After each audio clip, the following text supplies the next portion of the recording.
Bonjour. Alors, je suppose que vous êtes là parce que vous développez du code, probablement. Peut-être que vous faites des tests et vous écrivez des... Enfin, vous checkez la couverture de tests que vous avez, c'est possible aussi. Moi, je le fais plus, honnêtement, ce truc-là. Peut-être que vous faites du run automatique, d'ailleurs, quand vous modifiez votre code, vous exécutez les tests en permanence. Moi, ça dépend des projets. Sur certains projets, je le fais ou pas. Puis vous avez peut-être une intégration continue aussi, d'ailleurs, qui tourne quelque part. Et donc, vous êtes content, vous mettez en prod votre projet parce que votre CI est verte et donc tout va bien. Vous mettez votre code en prod. Là, ça s'est passé en 96, fusée Ariane 5, premier test. Ce qui s'est passé, c'est qu'elle a eu des valeurs dans ses capteurs qui étaient complètement aberrantes. Donc, elle a changé de direction et du coup, l'opérateur au sol a décidé d'appliquer la procédure, c'est-à-dire de faire sauter la fusée, parce que c'était ce qu'il fallait faire pour protéger la population. Et qu'est-ce qui s'est passé? C'est quelque chose qui ressemble un petit peu à ce code-là. Alors, c'est pas du tout ce qui s'est passé, mais ça, c'est un code qu'on avait découvert un jour dans le projet Lucene, qui est utilisé par Elastic. Euh, on voulait générer un entier, donc de façon aléatoire, c'est le code qui est en haut.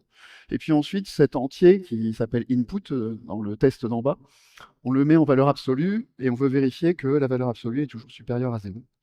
Donc normal, hein, ça marche. Supérieur ou égal à 0, ça marche jusqu'au jour où ça marche plus. Et puis ça marche plus parce qu'il vous dit que bah, cette valeur absolue, en fait, c'est cette valeur bizarre, moins des milliards.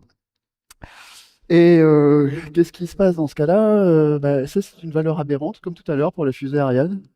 Est-ce qu'on devrait même tester toutes les possibilités ou pas? Je ne sais pas. Donc, bienvenue dans mon talk sur Randomized Testing. Le hasard fait bien les tests, c'est le nom du talk. Et en fait, l'idée, c'est d'essayer d'attraper tous les bugs, un petit peu comme les Pokémon ici. Alors, je suis auteur d'un projet qui s'appelle File System Crawler, qui permet d'indexer des documents qu'il y a sur votre disque dur dans Elasticsearch. Et sur ce projet-là, que je développe activement, j'ai une intégration continue qui tourne. Et un jour, je développais une migration vers Assergy de mon projet. Et vous avez vu, bah, ma CI est passée en rouge à un moment. Alors ça m'a interloqué parce que je sais que pour ce commit-là, ce que j'ai modifié, c'est de la documentation. Je me suis dit, tiens, bizarre, je vois pas pourquoi ça passe en rouge pour de la doc, mais pourquoi pas. Je suis allé voir les logs.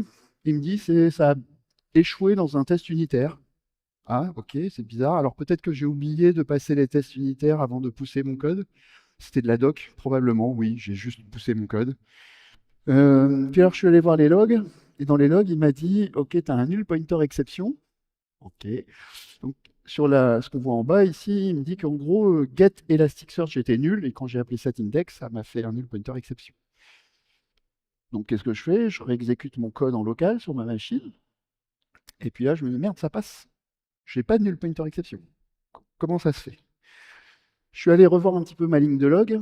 Et puis dans ma ligne de log, il me dit, attends, tu peux reproduire ton pas en passant ici une locale.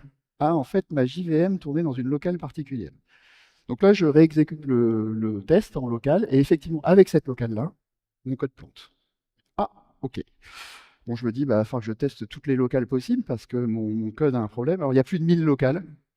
Du coup, je me dis, bah non, c'est pas terrible d'essayer de coder toutes les combinaisons possibles.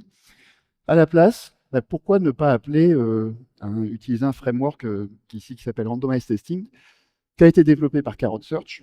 Je parle du monde Java. Je pense que dans d'autres langages, il doit y avoir le même style de concept qui existe.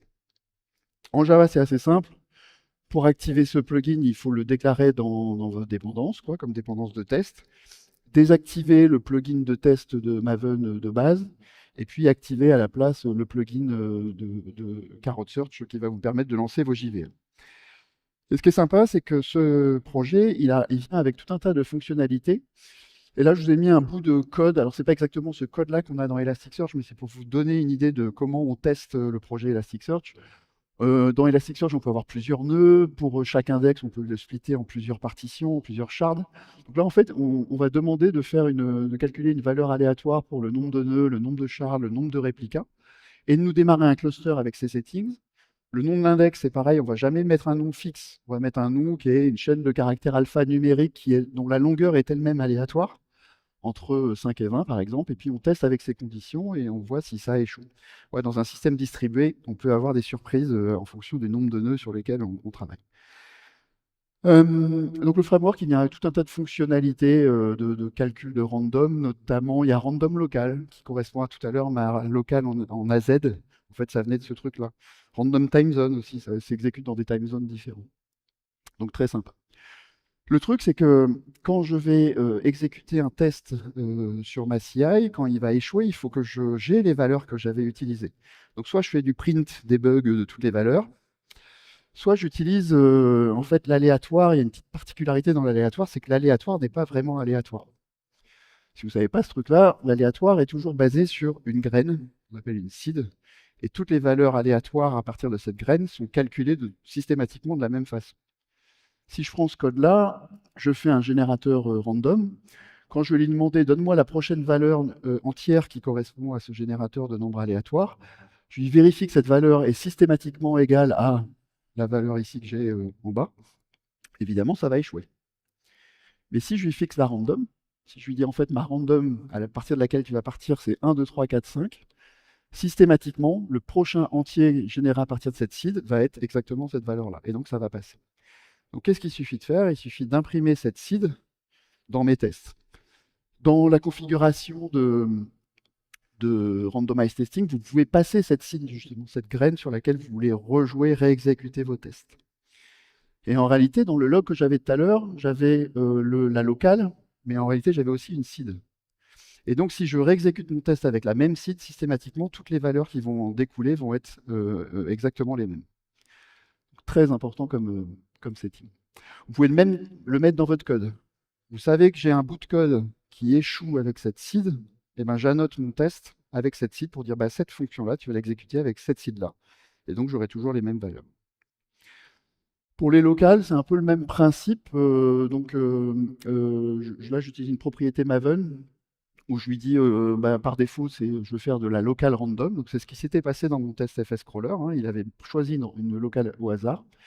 Mais je peux l'injecter aussi, et du coup, je peux utiliser une autre locale si j'ai envie. Dans le code, ce que je fais, c'est que je lui dis, OK, je récupère cette valeur test locale, par défaut c'est random. Si elle est égale à random, à ce moment-là, prends random local, qu'on a vu tout à l'heure dans le framework randomized testing. Sinon, bah, affecte la locale que l'utilisateur a passée en argument. Et puis à la fin, restaure-moi la locale que j'avais avant de démarrer mon test.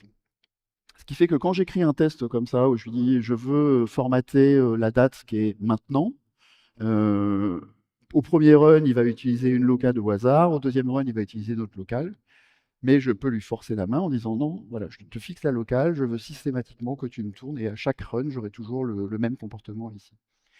Donc c'est ce qui s'était passé dans mon projet FS Crawler. Un autre truc sympa, c'est que quand vous allez exécuter les tests avec randomized testing, il va systématiquement changer l'ordre d'exécution des tests unitaires à l'intérieur d'une classe. Et moi, j'ai souvent vu que bah, j'avais des dépendances entre les tests. Donc, comme je l'exécutais, bah, le premier faisait un truc, et puis le deuxième faisait un autre truc, mais qui était finalement dépendant du premier. Je ne l'avais pas détecté. Là, à chaque fois, il change, donc bah, potentiellement, ça va planter. Alors, un autre petit truc agréable, dans le monde Java, vous démarrez des threads très souvent pour faire exécuter des tâches. Et il peut arriver que vous oubliez à la fermeture de votre projet de bien éteindre les threads, de bien les fermer correctement. C'est ce qu'on appelle des threads zombies. Randomized testing, en fait, il va détecter ça. Et à la fermeture, il va vous dire non, j'ai une erreur. Parce qu'il y a un thread ici qui s'appelle zombie, qui n'a pas été fermé proprement à la fin de mon test. C'est très pratique, notamment quand mon projet FS Crawler, encore une fois, quand je ferme l'application, si j'avais des actions d'écriture dans Elasticsearch qui étaient en cours, si j'oublie de fermer mon thread correctement, ben, je risque d'avoir des oublis d'écriture sur Elasticsearch, ce qui n'est pas terrible. Donc pratique à faire. Mais des fois, vous appelez des bibliothèques tierces, et ces bibliothèques tierces, elles ne ferment pas correctement les threads, et vous pouvez rien faire sauf aller modifier leur code, mais des fois ils n'acceptent pas ce truc-là. Ça dépend. Donc en tout cas, il y a une possibilité dans randomized testing de dire non, mais en fait, ce thread-là, je le connais, il est sympa, ne faille pas sur ce cas. Alors je vais revenir sur mon bug de tout à l'heure. Donc mon bug, je vous rappelle, c'était ce truc-là, c'était ce bout de code, get Elasticsearch devient nul quand j'ai ma locale en Azerbaïdjan. Donc ça m'a permis de documenter un cas de test. J'utilise une bibliothèque qui s'appelle Gestalt, qui me permet de faire de la gestion de configuration de mon projet, où il va lire des settings depuis le disque, depuis la mémoire, etc. Et puis, il me fabrique une config pour mon projet.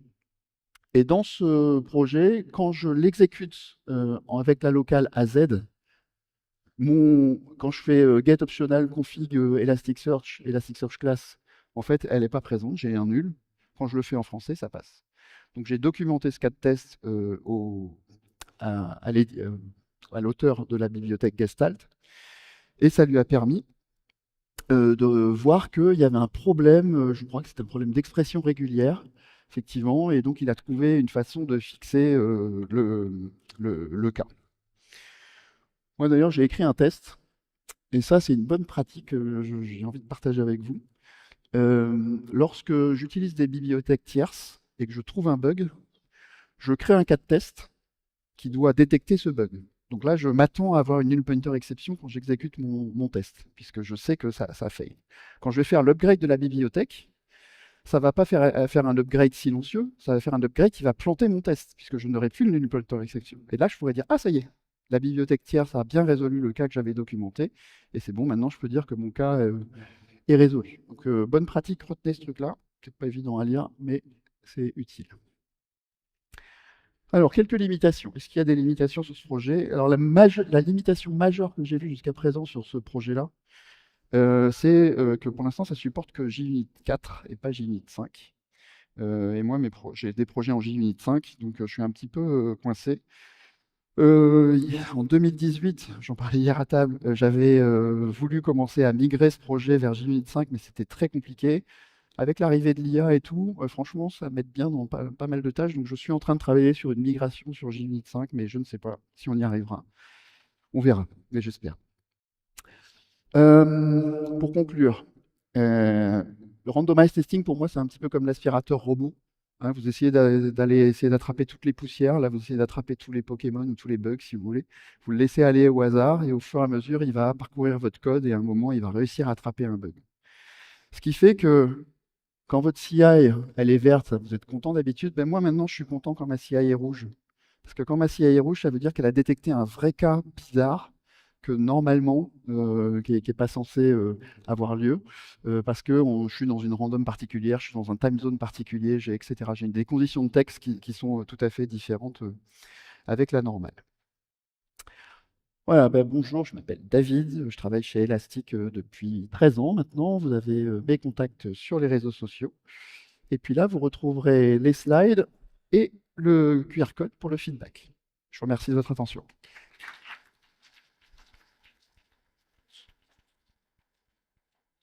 J'ai parlé beaucoup plus vite qu'à la répétition. C'est-à-dire que j'ai 1 minute 50 pour prendre des questions. Ouais, vas-y.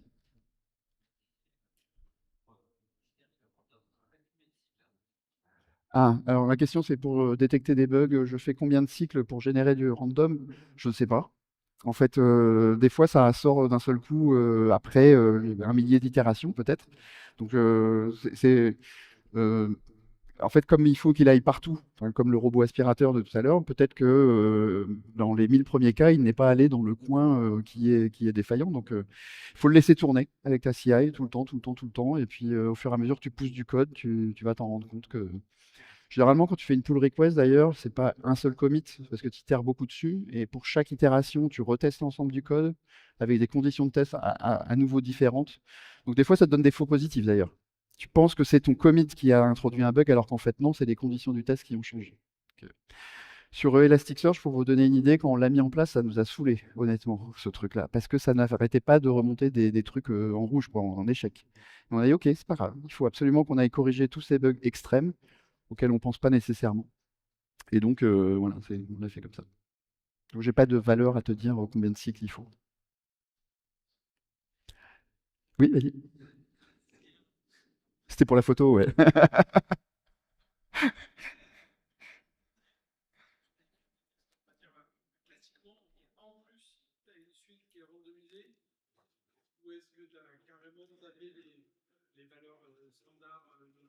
Ouais.